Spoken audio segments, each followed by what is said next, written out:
اتنی برکت والی گھڑیاں، اتنے برکت والے دن، اتنی برکت والی راتیں، ان دنوں میں بھی اگر قرآن پاک کی تلاوت نہ کی تو پھر کب کریں گے؟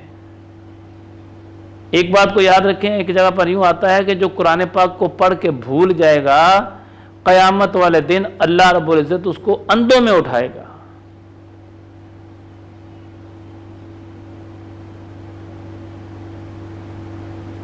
کئی ایسے مسلمان جو قرآن کو پڑھ کے بھول چکے ہیں، پڑھتے ہی نہیں قرآن پاک کو، سارا سال گزر گیا قرآن کی تلاوت ہی نہیں کرتے،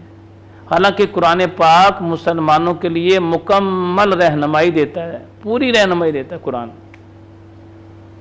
اللہ رب العزت کی ایسی لاریب کتاب ہے یہ کہ مسلمان کو پوری رہنمائی دیتی ہے، اب تم نے کیا کرنا ہے، اب تم نے کیا کرنا ہے، اب تم نے کیا کرنا ہے، یہ پریشانی ہو جائے تو پھر ایسا کرو، یہ پریشانی آ جائے تو ایسا ہو۔ ہر پریشانی کا حل اللہ رب العزت کی کتاب مسلمان کو دیتی ہے، ہر جگہ پر رہنمائی کرتی ہے کہ مسلمان تو نے زندگی ایسی گزارنی ہے۔ اب مسلمان کچھ ایسے ہیں، سب تو نہیں، کچھ مسلمان ایسے ہیں کہ انہوں نے قرآن پاک کو جزدان میں بند کر کے غلاف چڑھا کے اس کو اور اوپر محفوظ رکھ دیا اپنی الماریوں میں، اور بس یہ خیال کیا کہ نہیں بس کچھ چھونا نہیں ہے، حالانکہ قرآن تو ہے ہی پڑھنے کے لیے بھائی، قرآن تو ہے ہی رہنمائی لینے کے لیے، قرآن میں تو ہے ہی سراسر ہدایت ہے۔ اس میں تو میں بھائیوں سے اور پردے میں سننے والی بہنوں اور بیٹیوں سے گزارش کرنا چاہوں گا، اپنی ایمانداری سے خود ہی فیصلہ کریں کہ ہم نے قرآن پاک کب پڑھا تھا۔ یہاں برے صغیر پاک ہند کے اندر ایسا ہوتا ہے، کوئی بندے کا انتقال ہو جائے، کوئی بندہ فوت ہو جائے تو اس پہ جا کے کلوں پہ قرآن پاک پڑھ لیا جاتا ہے، چلیسویں پہ قرآن پاک پڑھ لیا جاتا ہے، کسی کے گھر میں قرآن خوانی ہو تو وہاں پر قرآن پاک پڑھ لیا جاتا ہے، جبکہ قرآن پاک تو روزانہ پڑھنا اور اس سے رہنمائی لینا اور اس سے ہدایت تو مسلمان کے لیے مکمل ضابطہ حیات ہے یہ تو۔ لیکن افسوس والی بات ہے کہ آج مسلمان نے قرآن کا دامن ہی چھوڑ دیا۔ اللہ، جس قرآن سے رہنمائی لینی تھی اس قرآن پاک کو چھوڑ دیا،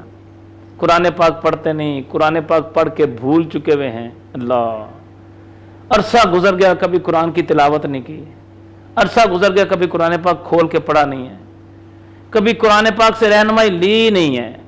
ایسے لوگ جو دنیا دار ہیں، شراب پینے والے، زنا کرنے والے، برائیاں کرنے والے، برے کام کرنے والے، ان سے جا کے رہنمائی لیتے ہیں۔ عجیب بات ہے، مسلمان تو قرآن پاک سے رہنمائی نہیں لیتا، جبکہ قرآن پاک تو تیری مکمل رہنمائی کرتا ہے اور بالکل سیدھے راستے کی طرف لے کے جاتا ہے۔ جس راستے میں پریشانیاں کم ہیں، دکھ کم ہیں، تکلیفیں کم ہیں، مصیبتیں کم ہیں، رزق کی فراوانی ہے، اور مصیبتیں، پریشانیاں، دکھ، تکلیفیں یہ کم ہیں ضرور، لیکن قرآن پاک کے پڑھنے سے، قرآن پاک کی تلاوت سے، قرآن پاک کے سمجھنے سے اللہ تبارک و تعالیٰ ان کو دور کر دیتا ہے، آنے والی پریشانیاں بھی اللہ تعالیٰ دور کر دیتا ہے۔ قرآن تو چیز ایسی ہے، لیکن مسلمان ایسا اس سے دور ہوا، ایسا اس سے دور ہوا کہ آج اس نے اس کو ادباً قرآن پاک کو جزدان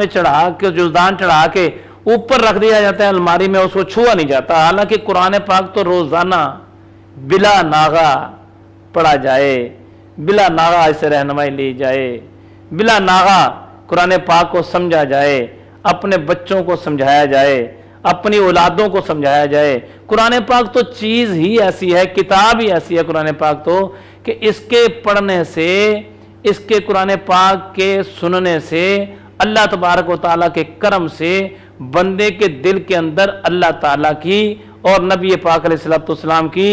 دین اسلام کی محبت پیدا ہوتی ہے۔ قرآن پاک تو ایسی چیز ہے کہ جو قرآن پاک کو پڑھنا شروع کر دیتا ہے،